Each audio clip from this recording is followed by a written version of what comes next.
It can't be overstated that some losses they can't be made right.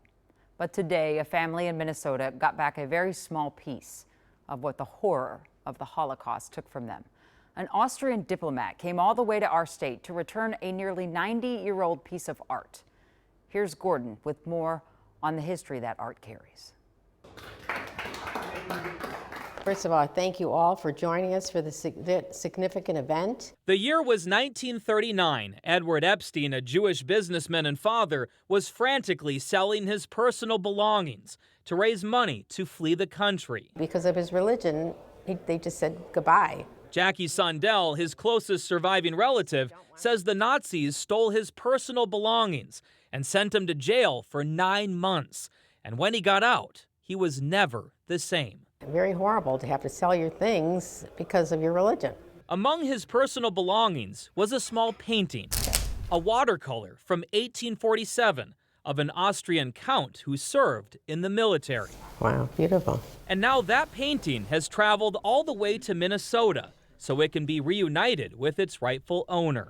And where's the picture been? And how did they find it? I'm like a detective. The painting was discovered in a military museum by Austrian government officials who are researching artwork that was stolen by the Nazis. We have a federal commission that was established in 1998 that is systematically going through all the paintings that are in Austrian federal museums. Johannes Gassner is the Deputy Consul General for Austria in New York, and he traveled all this way to personally return the painting to Epstein's family. This is the first time that I get to do this. Gassner says there are many other pieces of artwork that are still being researched and could one day make their way here to America. But rarely, he says, does the research lead to a reunion like this. Great importance for us, for the Austrian government as a whole, to do this in a meaningful way. Because for them, this isn't just artwork. There's a deeper meaning behind this kind gesture. A country that is looking to right the wrongs of the past. We have to forgive. And for Sondel, whose aunt's father is Epstein, it's another step towards healing and forgiveness for everything that was taken from her family. I actually lost 3 grandparents in the Holocaust, so you can understand it's not really the picture, it's a symbol of what this whole thing is about, because I grew up without grandparents because of this.